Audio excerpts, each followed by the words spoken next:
جمعہ کے دن کا خاص اور چھوٹا سا وظیفہ جو مانگو گے ملے گا۔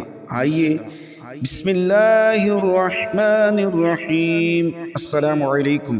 جمعۃ المبارک کی فضیلت کے بارے میں قرآن مجید میں ارشاد ہوتا ہے، اے ایمان والو، جب نماز کے لیے جمعہ کے دن اذان دی جائے تو اللہ تعالیٰ کے ذکر کی طرف دوڑو اور خرید و فروخت چھوڑ دو، تمہارے لیے بہتر ہے اگر تم جانتے ہو۔ حضرت ابو سعید رضی اللہ تعالیٰ عنہ سے روایت ہے کہ حضور نبی اکرم صلی اللہ تعالیٰ علیہ وآلہ وسلم نے ارشاد فرمایا کہ 5 عمل ایسے ہیں کہ جو شخص ان کو ایک دن میں کرے گا اللہ تعالیٰ اس کو جنت والوں میں لکھ دے گا۔ وہ یہ دن جمعہ کا دن ہے۔ جمعہ کے دن مریض کی عیادت کرنا، بہت سی کتابوں میں جمعہ کی بہت سی فضیلت لکھی گئی ہے۔ جو شخص جمعہ کی شب کو عشاء کی نماز جماعت کے ساتھ پڑھ کر سنتوں کے بعد 10 رکعت نفل 2 کر کے ایسے پڑھے کہ ہر رکعت میں سورۃ فاتحہ کے بعد 1 مرتبہ سورہ اخلاص اور 1 مرتبہ معوذتین یعنی قل اعوذ برب الفلق اور قل اعوذ برب الناس، ہر سلام کے بعد یعنی 10 رکعت پورے کر کے سلام کے بعد وتر پڑھے اور اس کے بعد قبلہ رخ ہو کر سو جائے تو اس نمازی کے اعمال نامہ میں شب قدر میں شب بیداری کا ثواب لکھا جائے گا۔ اور اس شب کو درود شریف بھی بکثرت پڑھے۔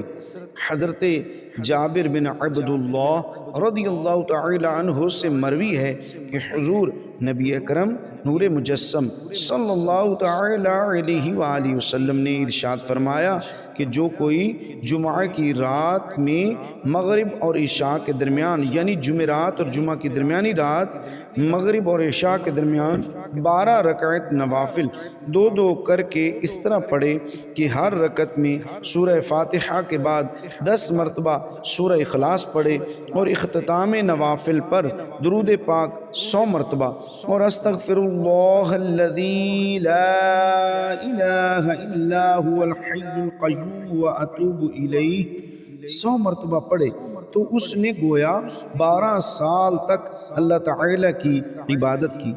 جس کے دنوں میں روزہ رکھا اور رات کو قیام کیا، جو شخص نماز جمعہ اور عصر کے بعد درمیان 2 رکعت نماز نفل اس طرح پڑھے کہ سورۃ فاتحہ کے بعد 1 مرتبہ آیت الکرسی اور 25 مرتبہ سورہ فلق پڑھے، دوسری رکعت میں سورہ فاتحہ کے بعد 1 مرتبہ سورہ اخلاص اور 20 مرتبہ سورہ فلق پڑھے، سلام کے بعد 50 مرتبہ لا حول ولا قوت الا باللہ العلی العظیم پڑھے تو انشاءاللہ اپنی زندگی میں خواب میں جنت میں اپنا ٹھکانہ دیکھ لے گا۔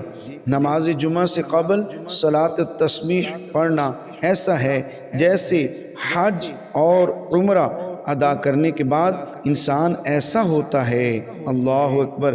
پیارے دوستو، دین کی بات کو پھیلانا صدقہ جاریہ ہے۔ ویڈیو کو ثواب کی نیت سے شیئر ضرور کریں۔ جزاک اللہ خیرہ۔ السلام علیکم۔